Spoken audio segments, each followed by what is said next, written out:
자, 제목은 예수님의 생애 네 번째입니다. 예, 네 번째. 자, 오늘은 마귀에게 시험을 받으신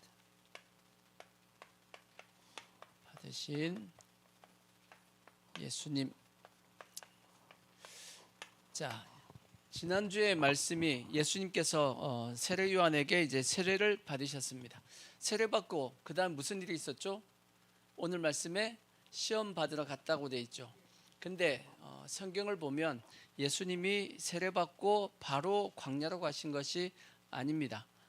그 사이에 며칠의 시간이 있습니다. 그 사이에 시간이 있는데 그 말씀은 요한복음에 보면 기록이 되어 있습니다. 자, 요한복음 1장 35절에 보시면 요한복음 1장 35절 보시면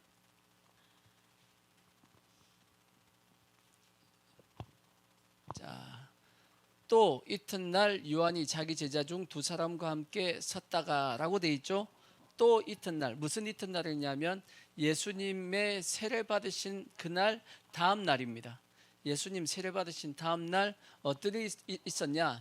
요한이 자기 제자들이 있었다고. 그 제자들 중에 한 사람이 누구였냐면 이제 나오지만 안드레가 있었습니다. 안드레가 있는데, 자, 예수의 건의심을 보고 말하되 보라 하나님의 어린 양이로다. 두 제자가 그의 말을 듣고 누굴 따라갔어요? 예수님을 따르거늘, 그러니까 요한을 따르던 제자가 요한이 저분이 하나님의 어린 양이다라고 얘기하니까 세례 요한 따라가다가 갑자기 누굴 따라가 버렸어요? 예수님을 따라가 버렸어. 따라갔는데 예수께서 돌이켜 그 따르는 것을 보시고 물어 이르시되 무엇을 구하느냐? 이르되 랍비여 어디 계시오니까 하니, 랍비는 번역하면 선생이다. 왜 따라오냐라고 물어봤더니 어디 계십니까 하고 머무는 곳을 물어봤어요. 왜냐하면 그곳에 찾아가기 위해서입니다. 그래서 예수께서 이르시되 와서 보라, 따라오라고 말씀했습니다. 그랬더니 그러므로 그들이 가서 계신 데를 보고 그날 함께 거하니 때가 10시쯤 되었더라라고 되어 있고, 요한의 말을 듣고 예수를 따르는 두 사람 중에 하나는 누구다? 시몬 베드로의 형제 안드레라라고 되어 있습니다. 그러니까 베드로의 동생이었던 안드레가 원래는 누구의 제자였는데, 세례 요한의 제자였는데 누구의 제자가 되어지냐면 예수님의 제자가 이제 되기 위해서 예수님을 따라간 겁니다. 이해가 되시죠? 근데 이제 그 안드레가 누굴 데리고 가냐? 41절 보면 그가 먼저 자기의 형제 시몬을 찾아 말하되 우리가 메시아를 만났다고, 메시아는 번역하면 그리스도라. 데리고 예수께로 오니 예수께서 보시고 이르시되 내가 요한의 아들 시몬이니 장차 게바라 하리라 하시니라. 게바는 번역하면 베드로다라고 되어 있습니다. 그러니까 예수님께서 바로 마귀에게 시험을 받으러 세례받고 바로 가신 것이 아니고 그 다음 날 누구를 만났냐? 안드레도 만나고 그 다음 누구도 만났죠? 베드로도 만났습니다. 그리고 그걸로 끝나는 것이 아니고 그 다음 날, 이튿날, 그 다음 날입니다. 그러니까 세례 받은 다음 날, 이틀 후에 또 무슨 일이 있었냐? 이튿날 예수께서 갈릴리로 나가시려 하시다가 누굴 만나요? 빌립을 만났습니다. 빌립을 만나 이르시되 나를 따르라 하시니, 빌립은 안드레와 베드로와 한 동네 베세다 사람이다.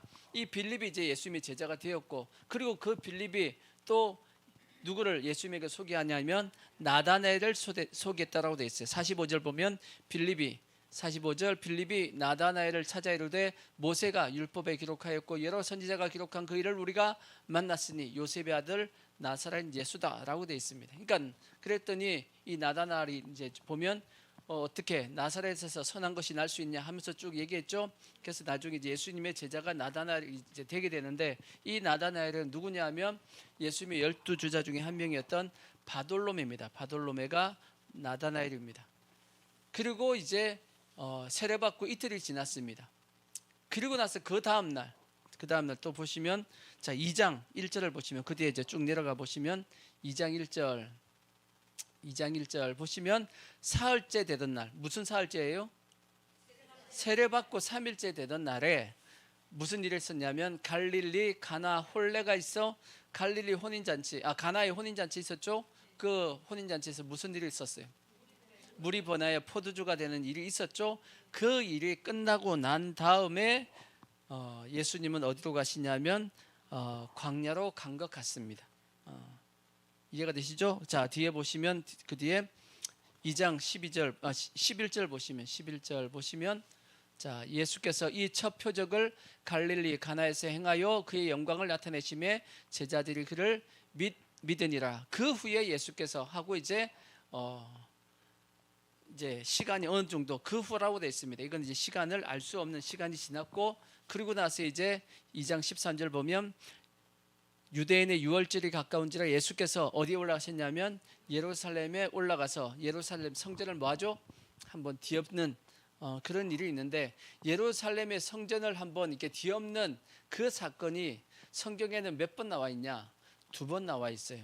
예수님의 사역 시작할 때 요한복음에 한번 기록이 되어 있고, 우리는 그냥 보통 언제라고 기억하냐면 예수님께서 마지막 이제 십자가에 달리실 때 예루살렘에 올라갔을 때 그때 예루살렘 성전을 정화하기 위해서 뒤엎었다라고 생각하는데, 그 예수님이 예루살렘 성전을 뒤엎은 사건은 실제 몇 번이냐?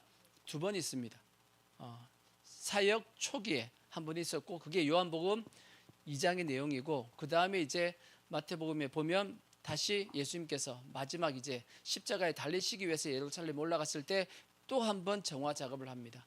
이해가 되시죠? 2번 있습니다. 2번. 근데 이제 우리가 성경을 보면 이게 시간적으로 잘 몰라가지고 이것이 이제 헷갈리는 부분인데, 그래서 오늘 말씀은 예수님께서 세례를 받으시고 먼저는 제자들 몇 명 부르시고, 그리고 베드로도 만나시고, 그 이후에 예수님께서 광야로 가신 겁니다. 이것이 왜 나중에 이제 베드로를 부르실 때, 베드로를 예수님께 제자로 삼으실 때 요 얘기가 이제 다시 나옵니다. 그 이유가 이제 나오는데 그 다음에 설명을 하고, 하여튼 오늘 말씀은 뭐냐? 예수님께서 시험 받기 위해서 세례 받으신 후에 광야로 가신 그 내용의 말씀을 나누겠습니다. 자, 다시 마태복음 4장 1절로 가면, 마태복음 4장 1절 보시면, 자, 마태복음 4장 1절 엔터 한 번 더 치면 돼요. 자, 그때 예수께서 누구에게 끌려가지고요? 성령에 이끌려 마귀에게 시험을 받으러 광야로 갔다고 되어 있습니다. 누구에게 이끌려? 성령에 이끌려.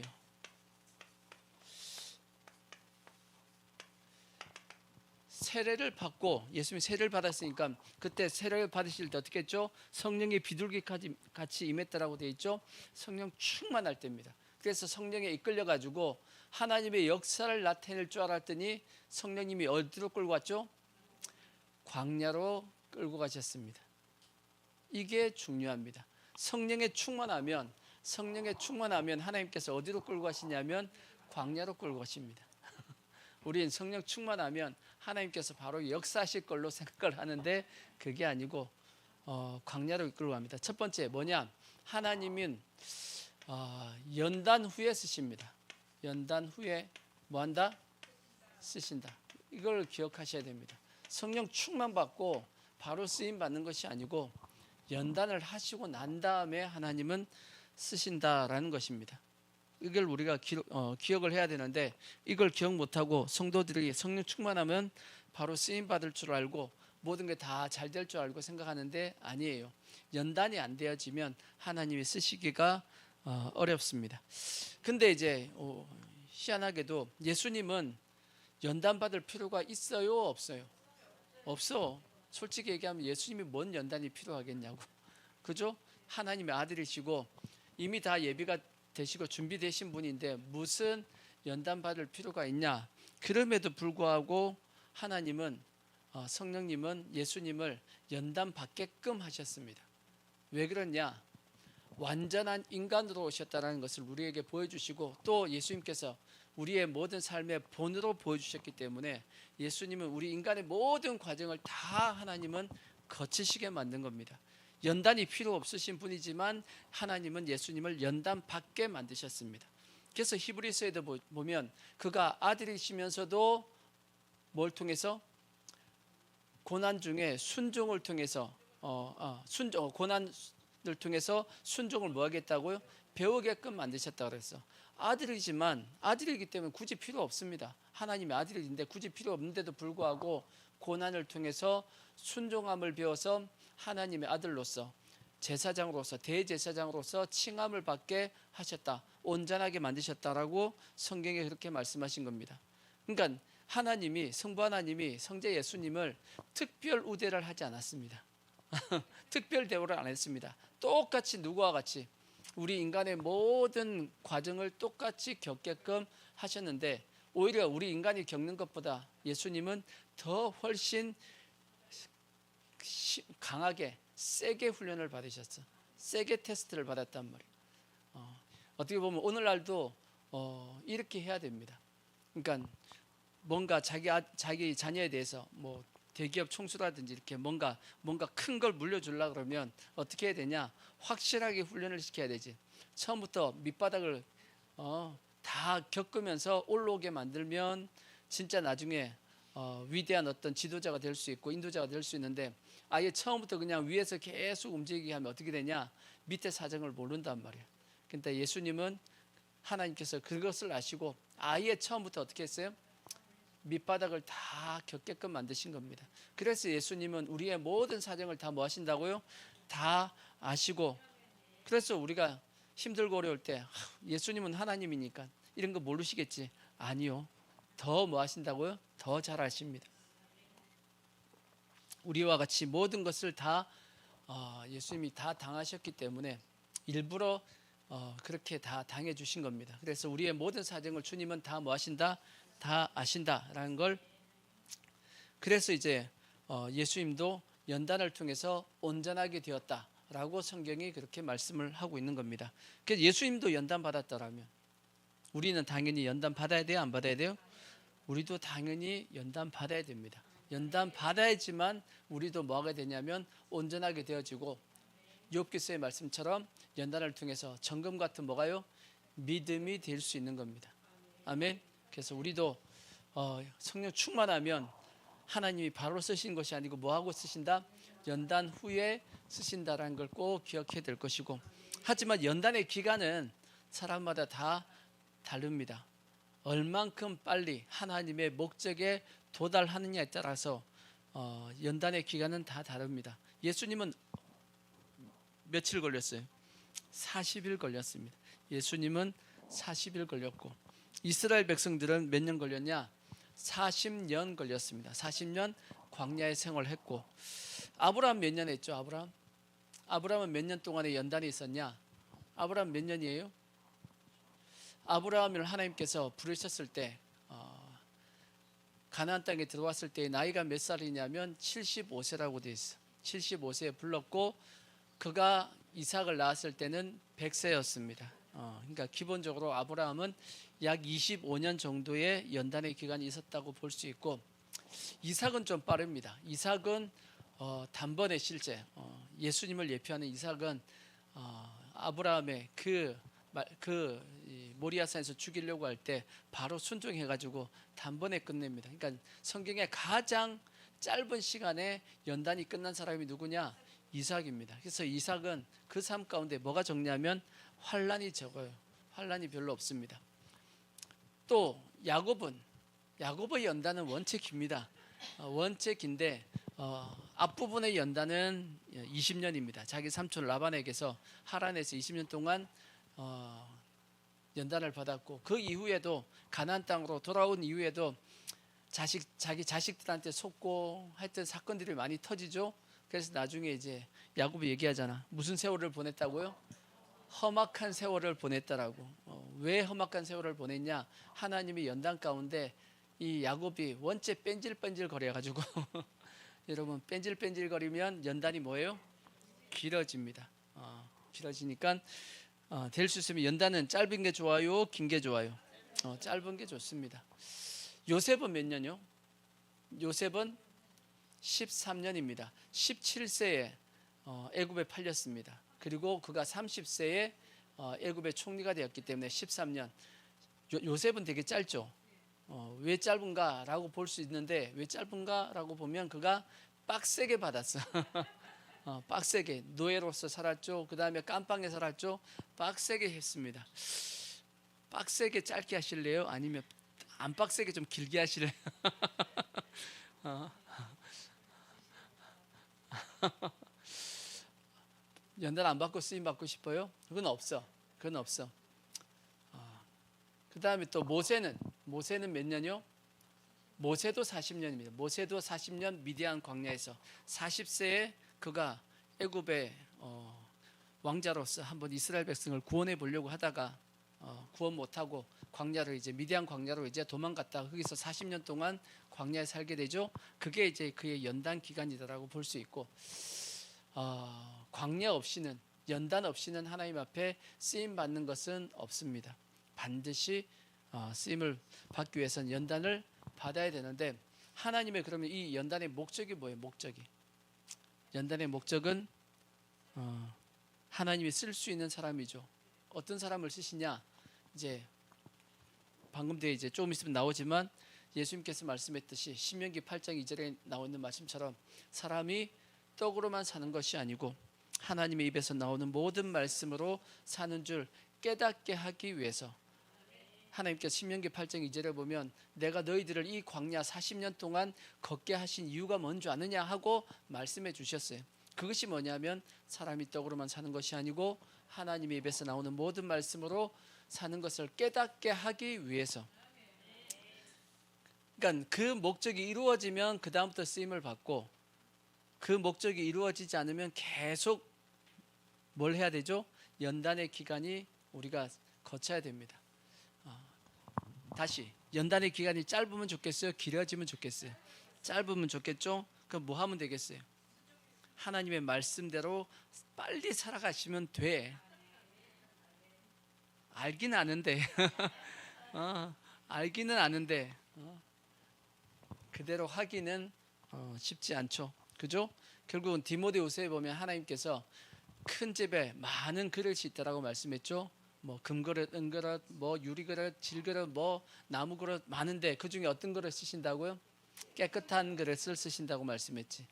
우리가 깨끗해지는 방법은 뭐냐? 크게 두 가지입니다. 첫 번째 예수의 피, 그 다음에 하나님의 말씀. 성경에 보면 에베소서에 보면 하나님의 말씀으로 깨끗하게 된다라고 되어 있어요. 그러니까 우리의 삶이 하나님 말씀 가운데 깨끗하게 되면 하나님이 뭐 하실 수 있고 쓰실 수 있고, 깨끗하게 안 되면 하나님이 쓰실 수가 없는 겁니다. 하나님 앞에 쓰임 받기를 원하신다라면 반드시 뭐 하셔야 되냐? 깨끗하게 하나님의 말씀으로 씻어서 깨끗할 수 있는 그런 모습이 꼭 되셔야 됩니다. 아멘. 그 다음에 또 한 가지 더 있습니다. 연단 후에 하나님이 쓰신다는 것과 그 다음에 뭐냐면 하나님 앞에 성령을 받든지 그 다음에 은혜를 받든지 받으면 꼭 뭐가 찾아온다? 시험이 찾아온다. 그걸 기억하셔야 됩니다. 여러분 이렇게 성령 세례를 받든지 아니면 말씀을 통해서 막 은혜가 확 받았다라고 하면 반드시 기억해야 됩니다. 뭐가 찾아온다? 마귀가 반드시 시험하러 찾아옵니다. 왜 찾아오겠어요? 마귀가 왜 찾아오겠어요? 우리가 받은 그 은혜를 뭐하게 만들려고, 쏟아버리게끔, 다 잊어버리게끔 만들기 위해서, 그 은혜를 빼앗기 위해서 반드시 찾아옵니다. 그게 우리가 잘 아는 씨 뿌리는 비유잖아. 씨 뿌리는 비유. 씨 뿌리는 비유. 씨가 네 가지의 밭에 떨어졌습니다. 첫 번째가 뭐죠? 길가. 그 다음에 두 번째 돌짝밭. 세 번째 가시밭. 네 번째 옥토인데, 길가는요 하나님의 말씀이 떨어졌는데 바로 뭐가 와가지고, 새가 와가지고 마귀가 와서 그걸 다 주워 먹어버렸습니다. 말씀이 아예 그 심령에 뭐 하지 않았어요? 심겨지지 않았다라는 거예요. 지금도 말씀이 이제 전해지고 있는데, 여러분 빨리 뭐 하셔야 되냐면 심어야 돼. 여러분 말씀을 빨리 뭐 하셔야 되냐면 빨리 심어야 돼. 어떻게 심어요? 네. 말씀을 어떻게 심냐면 아멘으로 심는 겁니다. 아멘 하셔야 돼. 그래서 입으로 하기 싫으면 속으로라도 아멘 하셔야 돼. 입으로 고백하면 더 좋고, 아멘하여 하나님 앞에 뭐 한다고요? 영광을 돌린다. 아멘 하는 것이 뭐냐면 말씀을 빨리 내 심령에 심는 겁니다. 아멘 안 하고 있으면 누가 와가지고 마귀가 와서 다 빼앗아 가버린단 말이에요. 뭐 그런 게 어디 있어라고 생각하시면 안 돼. 진짜예요. 아멘이 내 심령 가운데 하나님의 말씀을 심는 방법입니다. 그래서 마귀가 바로 즉시 빼앗지 못하게끔 여러분이 방어막을 팍 치는 것이 그게 아멘입니다. 그리고 나서 이제 돌밭이 있죠. 돌밭이 그나마 씨가 심겨진 겁니다. 심겨졌는데 이제 싹이 날라고 하는데 그게 뭐가 있으니까 돌이 있어가지고 그 싹이 못 나게 그게 막고 있었다 그랬죠. 그게 뭐라고 성경에 예수님께서 해석해 주셨죠? 우리가 말씀으로 인해서 우리에게 찾아오는 환난이나 여러 가지 고난이 찾아올 때 그 말씀이 그 환난 때문에 막혀가지고 결국은 결실하지 못한다라고 되어 있다고. 그죠? 그게 돌짝밭이라고 말씀했다고. 마귀가 우리의 삶 가운데 고난, 환난, 어려움을 줘가지고 말씀이 뭐하지 못하게끔 자라지 못하게끔 말씀을 빼앗아가는 겁니다. 그러니까 우리는 내 안에 있는 그 말씀을 뭐하지 않게끔 뺏기지 않으려고 지켜야 되는 겁니다. 가시밭도 마찬가지입니다. 가시밭도 세상의 여러 가지 유혹 때문에 어떤 내 심령 가운데 말씀이 자라지 못하게끔 한다고 말씀했죠. 그것도 마귀가 우리의 무엇을 빼앗기 위해서? 말씀을 빼앗기 위해서 찾아오는 겁니다.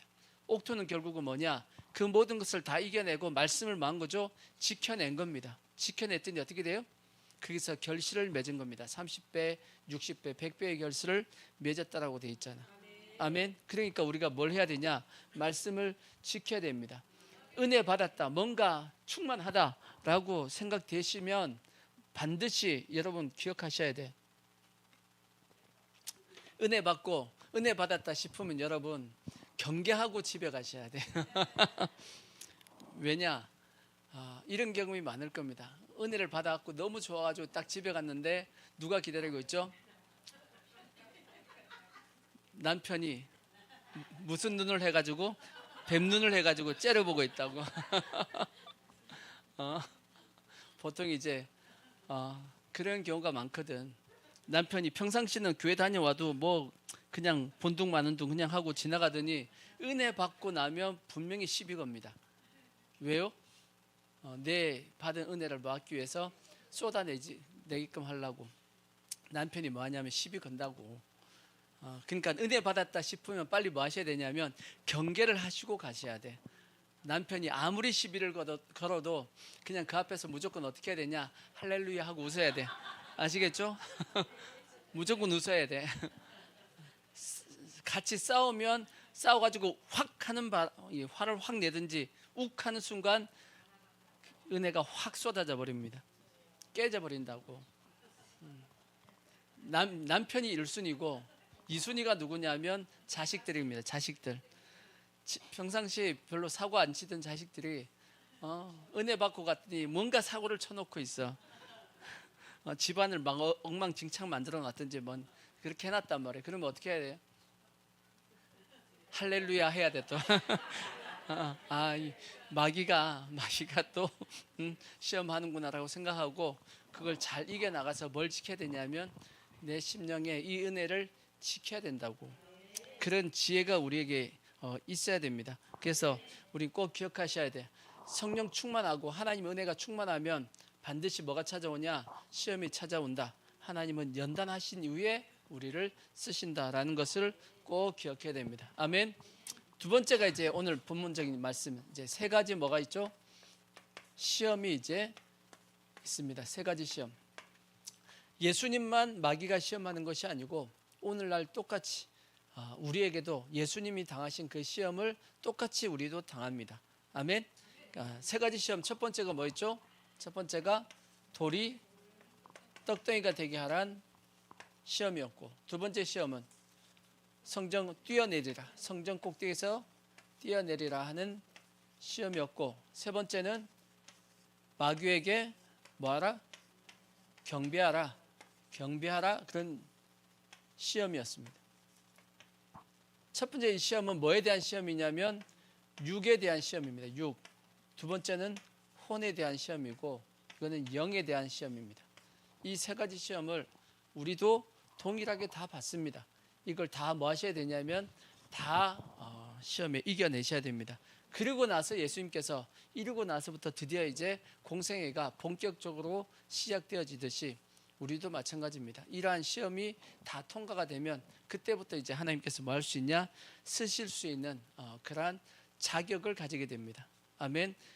반드시 이러한 시험이 우리에게 뭐 하냐면 찾아온다라는 걸 꼭 기억하셔야 됩니다. 아멘. 자, 마태복음 4장 3절을 보시면 첫 번째 시험입니다. 첫 번째 시험 3절 보시면 시험하는 자가 예수께 나와서 이르되 내가 만일 하나님의 아들이거든 명하여 이 돌들로 떡덩이가 되게 하라. 예수께서 대답하여 이르시되 기록되었으되 사람이 떡으로만 살 것이 아니요 하나님의 입으로 나오는 모든 말씀으로 살 것이라 하였느니라 하시니. 아멘. 예수님께서 40일 동안 금식을 하셨습니다. 금식을 하셨으니까 40일 금식하면 어떻게 돼요? 뭐 거의 뭐 반죽음입니다. 근데 그때 마귀가 찾아와가지고 돌이 떡덩이가 돼서 먹어라 하고 얘기한 겁니다. 예수님을 마치 뭐 해주는 것처럼 지가 위해 주는 것처럼 찾아오지만 곧 예수님을 뭐 하기 위해서 넘어뜨리기 위해서 찾아온 겁니다. 이거는 육신의 어떤 시험인데 우리에게 찾아오는 여러 가지 연단이나 여러 가지 고난, 하나님의 어떤 이러한 연단 가운데 우리가 인간적인 방법을 가지고 쉽게 그것을 벗어나라고 하는 마귀의 유혹입니다. 절대 우리는 인간적인 방법으로 이것을 뭐 하시면 안 되냐면 벗어나시면 안 됩니다. 반드시 뭘로 벗어나야 되죠? 하나님의 말씀, 하나님의 뜻으로 하나님이 원하시는 방법으로 벗어나야 됩니다. 아멘. 이걸 빨리 벗어나려고 인간적인 방법을 쓰면 곧 마귀에게 시험에 넘어지게 되고 그 받은 은혜를 다 쏟아버리게 됩니다. 우리에게 찾아오는 여러 가지 삶 가운데 어려운 삶이 있죠. 하나님께서 이렇게 우리의 삶 가운데 고난을 주시는 목적이 뭐냐? 삶 가운데 찾아오는 어려움, 고난을 주는 목적은 크게 세 가지입니다. 실제 첫 번째는 보통 우리가 죄를 범할 때 찾아오는 징계가 있죠. 징계 있고 그 다음에 이제 연단이 있습니다. 연단. 세 번째는 뭐냐면 심판인데 심판은 예수 믿는 사람에게는 하나님이 심판하지는 않습니다. 예수 안 믿는 사람은 심판하십니다. 그 죄악에 대한 심판을 하시지만 예수 믿는 사람은 징계를 하지 심판하지는 않습니다. 하나님께서. 그러니까 징계와 연단이고 세상 사람에게는 심판을 하십니다. 그러하기에 징계와 연단 가운데 우리는 어떻게 하면 이걸 이겨나갈 수 있냐? 징계 가운데 빨리 뭐 하면 되겠어요? 우리의 죄를 빨리 회개하면 됩니다. 빨리 자기의 죄를 인정하고 그래서 성경에 보면 자 시편에 한번 보시면 자 시편 구약성경 시편 107편 10절을 보시면 구약성경 시편 107편 시편 107편 10절을 보시면 107편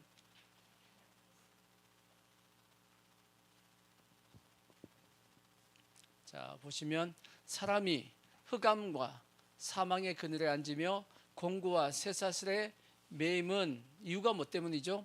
하나님의 말씀을 뭐하며 거역하며 지존자의 뜻을 뭐했기 때문이다? 멸시했기 때문이다라고 말씀했어요. 그러므로 그가 뭘 줘가지고 고통을 주어서 그들의 마음을 겸손하게 하셨으니 그들이 엎드려져도 돕는 자가 없었도다. 이에 그들이 그 환난 중에 여호와께 모았더니 부르짖음에 그들의 고통에서 구원하시되 흑암과 사망의 그늘에서 인도하여 내시고 그들의 얽어맨 줄을 끊으셨다라고 말씀합니다. 그러니까 우리의 삶 가운데 여러 가지 하나님의 뜻 가운데 살지 않았기 때문에 하나님께서 뭐 하시냐면 징계하신다는 뜻입니다. 아멘. 그래서 우리가 징계를 당할 때 빨리 뭐 하시면 되냐? 회개하면 됩니다. 회개하고 하나님의 뜻 가운데 빨리 들어가면 다시 회복이 되어지는 거고 연단도 마찬가지입니다. 연단도 하나님께서 연단하시면 그 목적이 뭐겠어요? 우리에게 더 믿음을 더하시기 위해서 연단하는 겁니다. 마치 아까 얘기했던 욥의 말씀처럼 욥이 연단 가운데 있었잖아요. 하지만 그가 나중에 정금 같은 믿음으로 나온다라고 말씀했듯이 그러한 믿음으로 나오면 되는 겁니다. 그래서 우리가 하나님이 이러한 시험이 찾아올 때 육신적인 어떤 시험이 찾아올 때 여러분 절대 빨리 벗어나려고 하시면 안 돼. 쉽게 벗어나려고 하는 마음을 가지면 안 됩니다. 이게 우리 사람의 연약함인데 빨리 벗어나고 싶지 솔직히. 그죠? 여기서 이 어려움에서 빨리 벗어날 수만 있다라면 뭐든지 내가 하겠다 이런 생각을 하지만 빨리 벗어나라고 하는 그 유혹은 누구의 유혹이냐면 마귀의 유혹입니다. 반드시 뭐 하셔야 되냐? 하나님의 방법으로 벗어나야 됩니다. 아시겠죠? 그 하나님의 방법은 다른 게 아닙니다. 뭐죠? 말씀입니다. 예수님께서 말씀했듯이 사람이 떡으로만 사는 것이 아니고 하나님의 입에서 나오는 모든 말씀으로 살 것이다라고 말씀했듯이 반드시 뭘로 벗어나야 되냐면 말씀으로 벗어나야 돼. 만약 말씀으로 안 벗어나잖아요. 세상적인 방법으로 인간적인 내가 방법을 써가지고 벗어났어. 그러면 어떻게 되죠? 또 다시 찾아옵니다. 왜? 우리가 어떤 자기 시험 볼 때 떨어지면 어떻게 해야 돼요? 또 시험 봐야 될 거 아니야. 또 다시 그 과정을 또 겪어야 됩니다. 또 다른 비슷한 사건이 또 터져가지고 또 그 시험을 또 당해야 돼. 여러분 한 번에 통과하자고. 아시겠죠? 한 번에 통과하는 게 낫지. 그걸 왜 질질 끌어가지고 또 보고 시험. 우리 예전에 저기 자동차 시험 같은데 보면 자동차 시험지에 보면 이렇게 자기 조이가 하나 있죠. 자기 이제 사진 찍어놓고 이렇게 있잖아. 그러면 이제 첫 번째 시험 떨어지면 어떻게 되죠? 뭐 하나 붙어 있어. 표딱지 하나 붙어 있죠. 두 번째 시험 떨어지면 또 하나 또 붙어 있습니다. 제 친구 중에 김대한 목사가 있어. 서울 김대한 목사가 공부를 안 해. 공부를 안 하는데 이론 시험을 치는데 그걸 다 떨어졌어요. 꽉 채웠어요. 이게 딱지를 이렇게. 내가 잔소리를 얼마나 했냐면 제발 좀 시험 보러 갈 때 공부하고 가라고. 근데 자기는 시험지 보면서 공부한대. 그 시험지가 그러니까 또 맨날 떨어지지. 결국은 앞장을 다 채웠어. 딱지로. 아니 난 빨리 그냥 공부 좀 하고 가서 그냥 붙겠다. 왜 그렇게 미련하게 행동하냐. 내가 이렇게 잔소리를 한 적이 있는데 딱지 많은 게 자랑이 아니에요. 빨리 한 번에 그냥 지나가 버리면 될 거 아니야. 그래야 안 그래요? 그렇잖아. 그러니까 마찬가지입니다. 이미 우리가 하나님 앞에 이 육신적인 시험을 보고 있다라면 그냥 뭐 하시면 되냐면 좀 더 견디면서 내 마음에 이런 마음을 먹으셔야 돼. 하나님 말씀 아니면 내가 이것을 벗어나지 않겠다. 이런 각오를 하셔야 돼. 아시겠죠? 그래야지만 우리가 그 시험을 가장 빨리 벗어납니다. 근데 그게 아니고 빨리 어떻게 벗어날 수만 있으면 좋겠다라고 생각해가지고 이 방법 저 방법을 자꾸 쓰면 내 인간적인 방법으로 당장에 그건 벗어나는 것 같아도 또다시 다른 것이 또 찾아옵니다. 아시겠죠?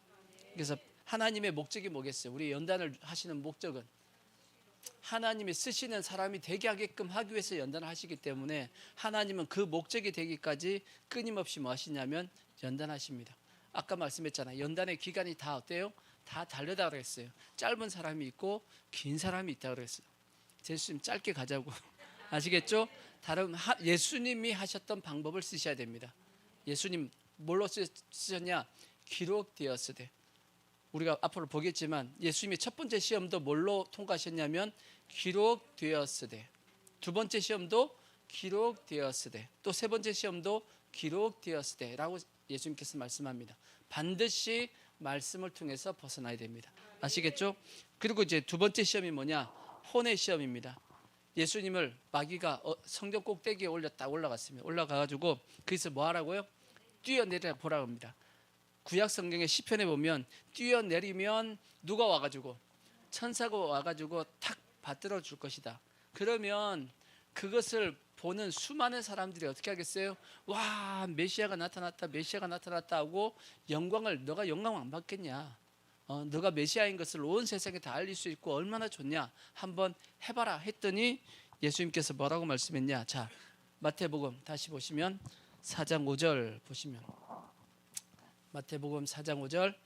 자, 이에 마귀가 예수를 거룩한 성으로 데려다가 성전 꼭대기에 세우고 이르되 내가 만일 하나님의 아들이거든 뛰어내리라 기록하였으되 그가 너를 위하여 그 사자들을 명하시리니 그들이 손으로 너를 받들어 발이 돌에 부딪히지 않게 하리로다 하였느니라. 자, 7절 예수께서 이루시되 또 기록되었으되 주 너희 하나님을 시험하지 말라 하였느니라 하시니. 하나님을 뭐 하지 말라고요? 시험하면 안 돼 하고 말씀한 겁니다. 그러니까 절대 우리는 뭐 하시면 안 되냐면 하나님을 이용하여, 결국은 마귀가 예수님에게 뭐 하라는 얘기냐면 하나님을 이용해서 너가 높아지라 그 뜻이거든. 절대 우리는 하나님을 이용해서 나의 어떤 개인적인 이익이나 세상 영광을 구해서는 절대 뭐 하시냐면 절대 안 됩니다. 아멘. 하나님을 시험하지 말라고 하는 이 말씀이 뭐냐면 하나님을 이용하지 말라는 거예요. 하나님을 이용해서 너 이익을 챙기려고 하지 말라 하고 예수님께서 말씀한 겁니다. 우리의 예수 믿는 목적이 뭐예요? 예수 믿는 목적은, 우리의 예수 믿는 목적은 하나님의 나라에 있습니다. 하나님의 나라. 그리고 하나님 나라에서 우리가 하나님 앞에 칭찬과 상을 받는 것이 우리의 삶의 목적과 방향입니다. 그죠? 이 땅의 축복은 그럼 뭐예요? 이 땅의 축복은, 이 땅에서 잘 되는 것은 그냥 보너스야. 보너스예요. 이건 주실 수도 있고 안 주실 수도 있어. 제가 가끔씩 말씀드리지만 하나님이 쓰시는 유형은 두 가지라 그랬죠. 빛이냐 소금이냐. 빛으로 쓰임 받는 사람이 있는가 하면 소금으로 쓰임 받는 사람이 있습니다. 빛은 이 세상 영광도 같이 주어집니다. 왜? 등경 위에 둡니다. 높이 올립니다. 하나님이 높이 올려서 세상 사람들이 그 빛을 보고 하나님 앞에 영광 돌리게 하기 위해서 그 사람을 높입니다. 그게 빛으로 쓰임 받는 사람의 특징입니다. 근데 하나님이 빛으로 쓰지 않고 어떤 사람은 뭘로 쓰냐면 소금으로 쓰십니다. 소금은 뭐냐? 세상 가운데 녹아야 돼. 자기를 희생해야 돼. 자기가 녹아서 세상을 썩지 않게 만들고 세상 가운데 맛이 나게끔 만드는 것이 그게 소금입니다. 근데 여기 있는 소금은 뭐가 없냐? 이름도 없고 빛도 없습니다. 영광이 있어요 없어요? 없어. 그러니까 빛으로 쓰임 받는 사람은 세상 영광이 있어요. 하지만 소금으로 쓰임 받는 사람은 세상 영광이 없어요. 어느 게 좋아요? 어느 게 좋아요? 빛이 좋죠 당연히. 근데 빛하고 소금하고 나중에 하나님 앞에 가면 누가 상은 더 많을까라고 생각해 보면 제가 생각하기에는 소금이 훨씬 상이 많다라고 생각이 되어집니다. 왜? 이 땅에서 뭘 안 받았으니까. 이 땅에서 보상을 안 받았기 때문에 소금이 더 영광이 더 많을 겁니다. 하지만 진짜 소금으로 쓰임 받으려면 진짜 잘 믿어야 돼. 왜? 이 땅 가운데 영광이 없음에도 불구하고 세상 영광이 없음에도 불구하고 하나님의 뜻 가운데 살아야 되니까 얼마나 믿음이 좋아야겠냐고. 뭘로 쓰임 받고 싶어요? 소금. 하지만 속으로는 빛 이렇게. 근데 그 빛으로 쓰임 받냐 소금으로 쓰임 받냐 이거는 내가 결정할 일이 아닙니다. 이 결정은 누가 하시냐면 하나님이 하시는 부분이기 때문에 하나님이 여러분을 빛으로 쓰겠다 그러면 빛으로 쓰임 받아야지. 난 소금 할 거예요 할 수 없어. 그건 빛으로 쓰임 받아야 돼. 빛으로 쓰임 받는다 할지라도 끊임없이 모든 영광을 어떻게 해야 되냐? 하나님 앞에 영광을 계속 돌리면서 절제하면서 낮아지면서 겸손하면서 살아야 돼. 그래야지만 최대한 뭐 하지 않을 수 있냐면 상을 안 뺏깁니다. 아시겠죠? 그렇게 지혜롭게 살아야 되고 하나님이 소금으로 쓰신다 그러면 자꾸 빛으로 쓰임 받겠다고 아둥바둥 하지 마시고 그냥 인정하시고 받아들이시고 아시겠죠? 이름도 없이 빛도 없이 그래 나중에 하나님 나라에 가면 하나님이 더 크게 뭐 해주실 거다? 보상해 줄 거다. 현재의 고난은 장차 우리에게 나타날 영광과 좋게 비교할 수 없다. 내가 나중에 한꺼번에 모아가지고 보험도 한꺼번에 탈 수 있는 게 있죠. 그러니까 나중에 미루어가지고 미리 뺏는 거 말고 나 퇴직금 받을 때 미리 중간에 다 정산해 버리면 나중에 뭐예요? 받을 게 적잖아. 그죠? 미리 안 받고 나중에 뭐 하겠다고요? 다 끝나고 받겠다라고. 그런 사람 있어요 없어요? 나중에 큰 돈 목돈 받잖아. 그러듯이 마찬가지로 나중에 주님 앞에 갔을 때 내가 다 받겠다라고 생각하면 충분히 뭐 할 수 있냐면 견딜 수 있겠죠. 그 믿음만 있다라면. 아멘. 그래서 우리는 절대 하나님을 통해서 이 땅 가운데 뭘 하려고 하면 안 되냐면 하나님 앞에 우리가 하나님 이용해 가지고 내가 세상의 어떤 이익과 영광 받으려고 하는 마음을 내려놔야 됩니다. 절대 그래서 하나님을 뭐 하시면 안 되냐? 시험하시면 안 됩니다. 알겠죠? 근데 성경에 보면 하나님을 시험하라는 말씀이 있어요, 없어요? 하나님을 시험하라는 말씀이 있어요. 세 군데 있습니다. 자, 첫 번째는 어디 있냐? 자, 고린도 후서를 보시면, 자, 고린도 후서 13장 5절 보시면, 고린도 후서 13장 5절 보시면, 자, 너희가 믿음 안에 있는가 너희 자신을 뭐야 보고 시험하고 너희 자신을 확증하라, 그렇게 말씀했어요. 물론 이 말씀은 너를 시험해 보라고 말씀한 거야. 너희가 믿음 안에 있는가 너희 자신을 시험해 보라고 말씀했는데, 근데 말씀을 곰곰이 따져보면 이 말씀 뭔 뜻이냐면 너희 자신을 시험해 보라는데 뭘 가지고? 하나님의 말씀 가지고 한번 뭐 해보라는 거죠? 시험해 보라는 뜻입니다. 그러니까 이것은 나를 시험해 보라는 거지만 실제는 뭘 시험해 보라는 뜻이냐면 말씀을 한번 시험해 보라는 뜻입니다. 말씀을 한번 시험해 봐라. 너가 말씀을 가지고 한번 시험해 보면 그 말씀은 반드시 뭐일 거다? 역사하실 거다. 왜? 그 말씀에 무엇을 더하면, 믿음을 더하면 하나님은 뭐 하시니까 역사하시기 때문에, 단지 우리가 뭐 하지 않으니까, 안 믿어가지고 하나님의 말씀을 뭐 하지 않죠? 시험해 보지 않는 거야. 시험해 보지 않으니까 뭐도 없죠? 하나님의 역사도 없다라는 겁니다. 오늘날 수많은 사람들, 믿음의 사람들이라고 하는데도 불구하고 교회 다니는 성도들이 뭘 하지 않냐면 하나님의 말씀을 한번 시험해 보지 않습니다. 하나님의 말씀을 한번 붙잡고 도전해 봐야 되거든. 도전하면 하나님의 역사가 있는데 도전하지 않으면 역사가 없거든. 근데 도전하지 않는단 말이에요. 쉬운 예로 예수님께서 갈릴리 바다를 이제 건너신 적이 있습니다. 오병이어 사건 이후에 예수님께서 산에 올라가셨고 제자들 보고 갈릴리 바다를 지나가 봐라 하고 이제 배 타고 뛰어보냈습니다. 제자들이 가는데 뭘 만났죠? 풍랑을 만났습니다. 풍랑이 일어가지고 막 난리가 났습니다. 예수님이 지만 살라고 우리 다 보내놓고 그렇게 생각하고 있는 중에 누가 나타났죠? 예수님께서 갈릴리 바다를 건너서 오고 계셨단 말이에요. 그러니까 멀리서 뭔가 사람의 그림자가 오니까 제자들이 이제 우리 다 죽었다, 이제 유령도 보인다 하고 막 소리쳤더니 예수님께서 뭐라고 말씀하셨냐? 나 유령 아니다, 나다. 무리를 걷고 예수님께서 오고 계셨다고. 그때 베드로가 소리쳤습니다. 만일 주시어든 나를 뭐 하라고요? 오라 하소서. 그랬더니 예수님께서 오라, 와보라 하고 이제 오라고 얘기했더니 베드로가 어떻게 해요? 물 위를 뛰어내렸어. 배에서 뛰어내려가지고 물 위를 걸었단 말이에요. 걷다가 주님 앞에 가다가 뭘 보고? 바람이 막 불고 막 하니까 놀래가지고 내가 제정신이 바짝 들어가지고 제정신이 들어가지고 그때부터 뭐 했냐? 물에 빠졌단 말이에요.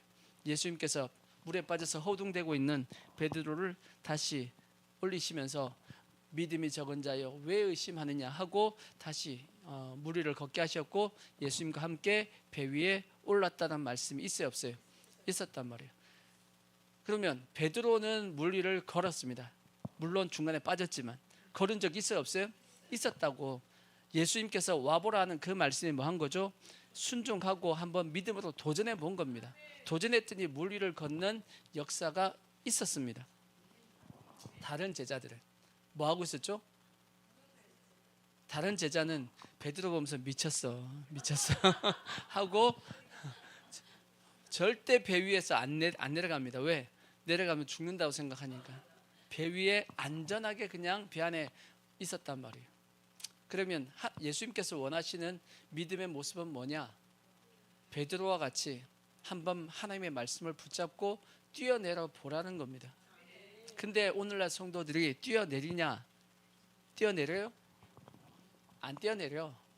안전하게 거하는, 안전하게 있는 신앙을 우리가 자꾸 구한단 말이에요. 그게 현재 한국교회의 모습입니다. 그러니까 한국교회가 하나님의 역사가 요즘은 없다라고 얘기하는데 하나님의 역사가 왜 없냐? 없는 게 아니죠. 예수님은 어제나 오늘이나 영원토록 뭐 하시에요? 동일하시다고. 말씀의 역사가, 말씀의 능력이 약해진 것 아니란 말이에요. 베드로후서에 있는 말씀처럼 창세기 때 빛이 있으라 하셨던 그 말씀이나 마지막 때 주님이 심판하시는 그 말씀이나 그 다음에 홍수가 내렸던 그 말씀이나 다 무슨 말씀이다 그랬냐? 동일한 말씀이라 했어. 동일한 말씀이라는 건 뭐냐면 말씀의 능력, 그것은 다 동일하다라고 말씀했어요. 근데 오늘날은 마치 말씀의 능력이 없는 것처럼 지금 현재 우리가 생각하고 있는 것은 말씀의 능력이 약해진 것이 아니고 뭐가 없다는 얘기냐? 믿음으로 우리가 그 말씀에 도전하지 않는다라는 겁니다. 믿음을 가지고 한번 그 말씀을 붙잡고 한번 승부를 보는 그러한 모습이 있으면 반드시 그 말씀은 살아있어요? 죽어있어요? 살아있다라고 돼 있잖아. 말씀은 살아있기 때문에 반드시 역사한다는데 못 믿겠다라는 거지. 안 믿어진다라는 그래서 말씀에 도전을 안 하는 겁니다. 그래서 성경은 한번 뭐 해보라고요? 시험해 봐라. 하나님 말씀만 붙잡고 한번 뭐 해보라고요? 시험해 보라는 겁니다.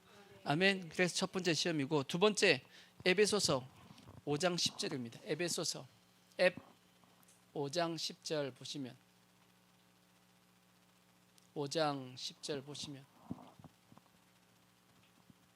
자, 주를 뭐 할 것인가? 기쁘시게 할 것이 무엇인가? 시험하여 보라. 그렇게 되어 있습니다. 이거 내가 하면 하나님이 기뻐하실까? 기뻐할 것 같아. 해가지고 뭐 해보라고요? 한번 해보라는 겁니다.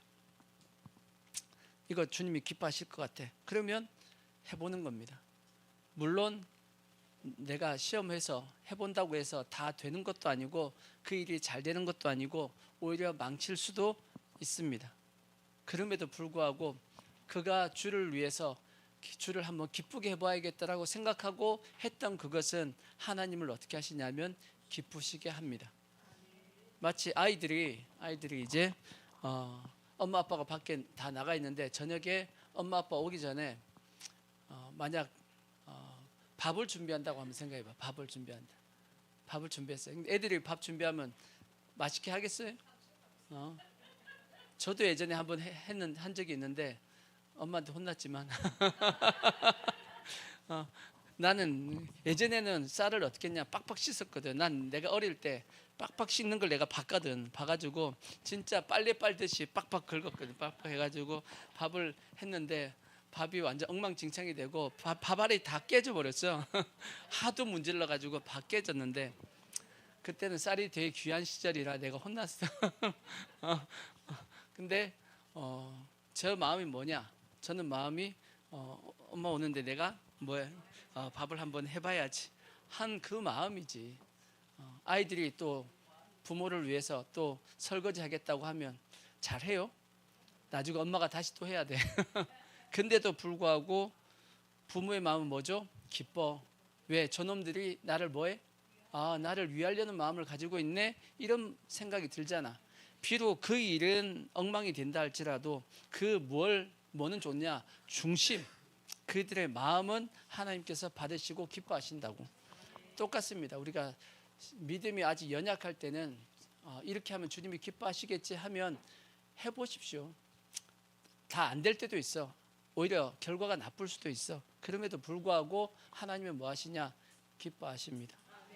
마치 다윗이 그가 다윗성을 다 짓고 나서 이제 하나님의 법궤를 이제 다윗성에 가지고 왔단 말이에요. 가지고 와서 딱 이제 텐트에 잘 모셨습니다. 모시고 나서 하루는 이제 바라보고 있다 보니까 나는 지금 어디에 있는데 와 백향목궁 좋은 궁을 만들어가 지어가지고 이렇게 살고 있는데 하나님의 법궤는 어디 있어요? 텐트 속에 있네. 천막 속에 있네. 마음이 무슨 마음이 든 거예요? 마음이 안 편한 거야. 마음이 안 편해. 뭔가 그래도 최소한 내 살고 있는 이 집보다는 하나님의 집이 더 좋아야지. 이런 생각이 마음에 든 거예요. 그래가지고 나단 선지자를 불렀잖아. 나단 선지자 불러가지고 내 마음에 이런 마음이 듭니다 하고 여차저차 하고 얘기해 줬더니 나단 선지자가 오케이 좋다 너무 좋은 생각이다 해가지고 허락했는데 그날 저녁에 이제 하나님께서 나단 선지자에게 다윗은 뭘 많이 해가지고 전쟁을 많이 해서 피를 많이 흘렸다. 근데 만약 피를 많이 흘린 다윗이 성전을 지어가지고 하나님 앞에 영광 돌리면 주위에 있는 나라들이 나를 좋아하겠냐 욕하겠냐? 뭐 하겠어요? 하나님이 욕하겠지. 왜? 전쟁을 통해서 얻은 그 재물로서 성전 지었다 그러니까 안 좋아하겠지. 그러니까 너는 지금 지으면 안 돼. 그 대신 누가 지어야죠? 그의 아들 솔로몬 때 내가 짓게 해줄게. 하지만 너가 그 마음을 가진 게 내 마음이 너무 좋다 해가지고 성경에 보면 전무후무한 축복을 부어줍니다. 다윗에게. 그죠? 그것이 하나님의 모습입니다. 그래서 우리도 허락하지 않는다 할지라도 하나님께서 이렇게 허락하진 않았지만 그 마음을 엄청나게 기뻐하셨던 것처럼 우리가 아직 말씀에 대해서 잘 모르고 하다 보면 근데 이렇게 하면 하나님이 좋아하지 않을까라고 생각된다라면 도전해 보십시오. 그래서 하나님을 기쁘시게 할 것이 뭔가 한번 시험해 볼 수 있는 그런 모습도 필요합니다. 세 번째 또 말라기서 3장 10절 보시면 말라기서 3장 10절 보면 또 하나의 시험이 더 있습니다. 말라기서 3장 10절 보시면 3장 10절 이거는 11조에 대한 내용입니다. 만군의 여호와가 이르노라 너희의 온전한 11조를 창고에 들여 나의 집에 양식이 있게 하고 그것으로 나를 시험하여 내가 하늘 문을 열고 너희에게 복을 쌓을 곳이 없도록 붙지 아니하나 보라 그렇게 말씀했어요. 11조에 대해서 온전한 11조에 대해서 말씀하시면서 한번 뭐 해봐라? 하나님이 우리한테 직접 시험해 보라고 말씀했어요. 내가 너희에게 복을 주는지 안 주는지 확인해 보라 하고 말씀했습니다. 11조는 그래서 뭐냐면 우리의 삶을 하나님 앞에 맡긴다는 신앙 고백입니다. 내 삶을 하나님 앞에 맡겼다 하는 신앙 고백이 뭐냐면 11조입니다. 11조는 만약 11조를 안 드렸다 그럼 아직까지 내가 내 삶을 하나님 앞에 못 맡기겠다는 뜻입니다. 왜? 불안하거든. 당장에 이거 없으면 내가 지금 당장에 살아가는 여러 가지 형편이 어려운데 이게 계산해 보니까 안 맞는 거야. 계산해 보니까 여유가 없어. 그러니까 우리가 온전한 11조 하기가 힘든데 그럼에도 불구하고 한번 뭐 해보라고요? 시험해 봐라. 그러면 하나님께서 뭐 해주시냐? 복을 줘가지고 하나님께서 채워주시겠다라고 말씀한 겁니다. 그러니까 이거는 우리의 삶에 대한 신앙 고백입니다. 그렇다고 여러분들한테 막 강제로 다 하라고 말씀하긴 그렇지만 한번 도전해 보십시오. 다시 말씀드리면 도전하면 하나님이 뭐 하시고 역사하시고 도전하지 않으면 믿음의 도전이 없으면 하나님의 역사도 없다 하는 걸 우리가 기억해야 됩니다. 이제 세 번째 마귀의 시험입니다. 마귀의 세 번째 시험은 뭐냐? 마귀에게 뭐 하라는 거죠? 경배하라는 겁니다. 자, 마태복음 4장 8절을 다시 보시면 마태복음 4장 8절 보시면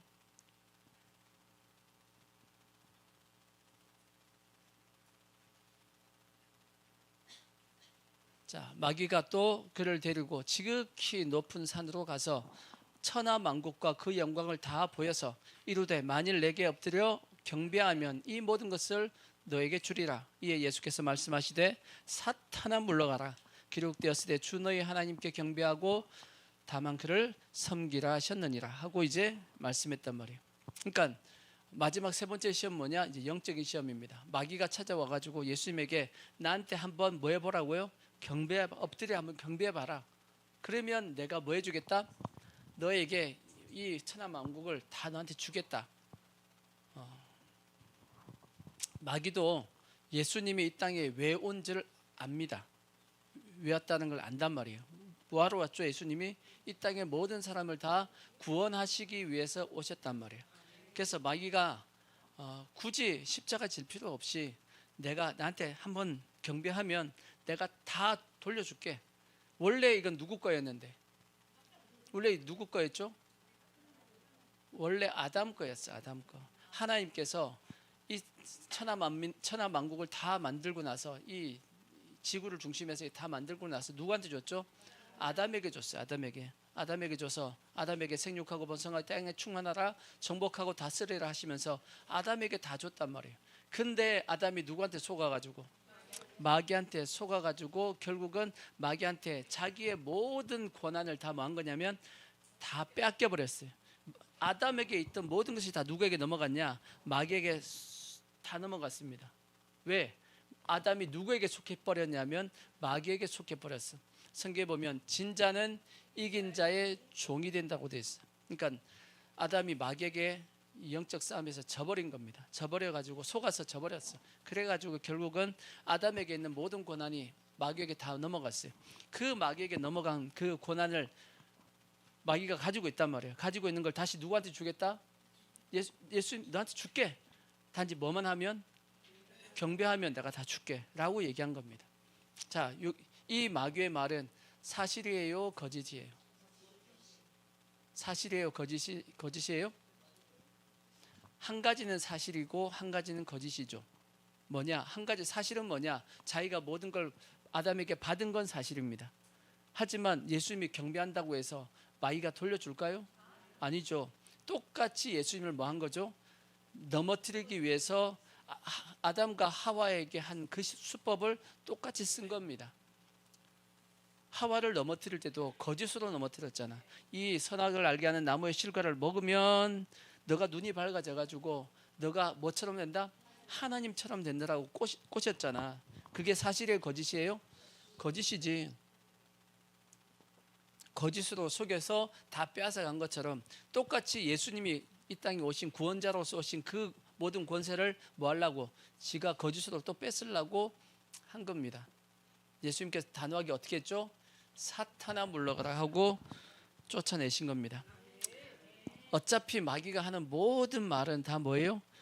거짓입니다. 거짓. 절대 우리는 마귀의 거짓에 속으면 안 되고, 아멘.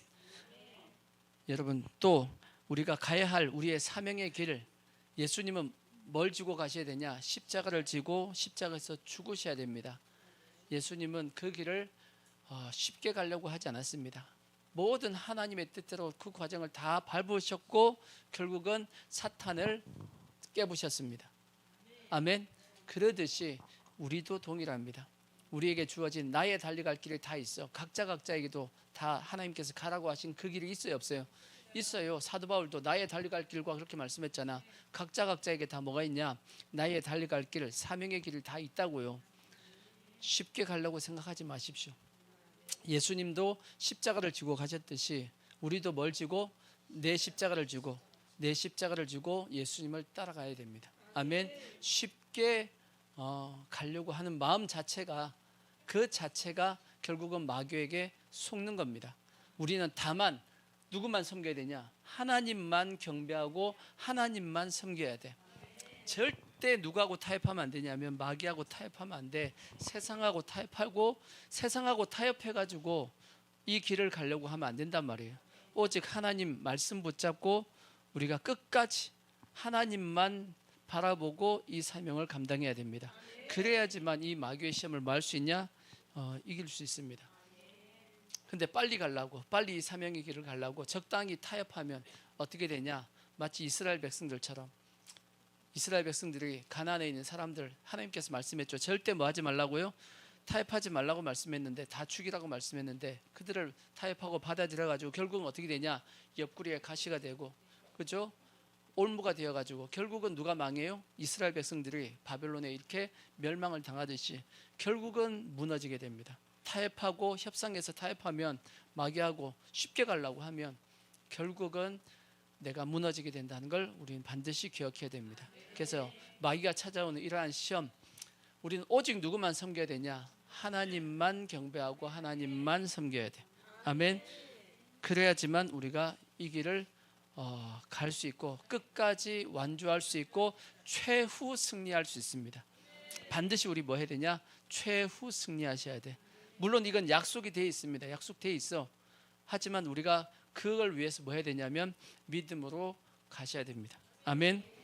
자, 결론적인 말씀은 예수님도 이렇게 시험을 당했듯이 우리도 이렇게 동일하게 시험을 당할 겁니다. 끊임없이 마귀가 찾아와요, 안 찾아와요? 찾아옵니다. 우는 사자와 같이 어떻게 해요? 삼킬 자를 찾는다라고 되어 있기 때문에 끊임없이 마귀가 우리를 공격할 겁니다. 그럼 어떻게 해야 되냐? 우리는 뭐 하라고 되어 있죠? 근신하여 깨어 있으라고 말씀했고, 마귀를 뭐 하고 있으라고요? 대적하라고 말씀하고 있습니다. 대적하면 뭐 한다? 피할 거다라고 말씀했어. 아멘. 왜 마귀가 피하죠? 이미 마귀는 예수님에게 모든 값을 지불받았기 때문에 피할 수밖에 없어. 이미 우리에 대한, 마귀가 우리에 대한 뭐가 없냐면 권리가 있어요, 없어요? 권리 없단 말이야. 단지 뭐 할 뿐이죠? 우리를 속이고 있는 것 뿐입니다. 그러니까 우리가 속지 않고 말씀 가운데 서 있으면 반드시 뭐 할 수 있냐? 이깁니다. 우리가 더 세기 때문에. 아멘. 그래서 성경은 뭘 입고 있으라고 말씀했죠? 전신갑주 입고 서 있으면 능히 이깁니다. 다시 예수님께서 말씀했죠. 이기는 방법이 뭐예요? 말씀이라 그랬죠. 기록되었으되 기록되었으되 기록되었으되 3번 말씀하셨어. 기록되었으되 하면서 다 말씀을 인용해서 예수님께서 마귀와의 이 시험을 이겨내고 승리했던 것처럼 오늘날도 동일합니다. 뭘 통해서요? 말씀 통해서. 그래서 우리도 항상 모든 시험을 뭘로 이기셔야 되냐면 말씀을 통해서. 기록되었을 때 예수님께서 이겨냈던 것처럼 우리도 그렇게 이겨내셔야 됩니다. 그래서 우리가 반드시 승리해야 될 것이고, 이렇게 승리하면 어떤 일이 발생하냐? 자, 11절 보시면, 자, 이에 마귀는 예수님을 떠났고 천사들이 나와서 뭐 했다? 수종 들었습니다. 천사들이 와가지고 예수님을 수종 들었다. 예수님께서 40일 동안 금식해가지고 힘드셨잖아, 그죠? 돌이 떡덩이가 돼서 먹었으면 어떻게 뻔했어? 천사들이 수종들 수 없잖아, 그죠? 근데 이제 마귀의 시험을 다 이겼더니 천사들이 와서 수종 들어서 예수님의 몸을 어떻게 했겠어요? 회복시켰겠죠. 그래서 예수님이 다시 사역을 할 수 있게끔 천사들이 수종을 든 거 아니겠어요? 마찬가지로 우리가 여러 가지 시험 들고 어려울 때 우리의 삶이 어렵다 할지라도 이 시험을 다 통과하고 나면 누가 찾아오냐? 천사들이 와서 뭐 하냐면 수종듭니다. 다르게 얘기하면 다 뭐 하냐면 회복시켜 줍니다. 우리가 연단 때문에 하나님께서 잠시 우리를 축복하지 않고 이렇게 연단 가운데 있었다 할지라도 이 시험이 다 지나고 나면 하나님께서 다 회복시켜 줍니다. 누구처럼 회복시켜 주냐? 욥처럼 회복시켜 줘. 욥이 다 빼앗겼잖아, 그죠? 근데 그 시험을 통과했습니다. 믿음도 정금 같은 믿음이 되었고, 하나님을 귀로 듣다가 이제 눈으로 확인도 했고, 그걸로 끝난 게 아니었죠. 육신적인 축복도 2배의 축복을 받았듯이 하나님께 다 뭐 하시냐면 다 회복합니다. 그러니까 이 시험 잘 통과하시면 됩니다. 하나님이 뭐 하신다고요? 회복합니다. 우리가 그 믿음을 가지고 우리의 시험 잘 이겨낼 수 있는 우리 모든 성도들 되어지기를 부탁의 말씀을 드리겠습니다. 아멘. 자, 우리 찬양하겠습니다. 광야를 지나며 찬양하겠습니다.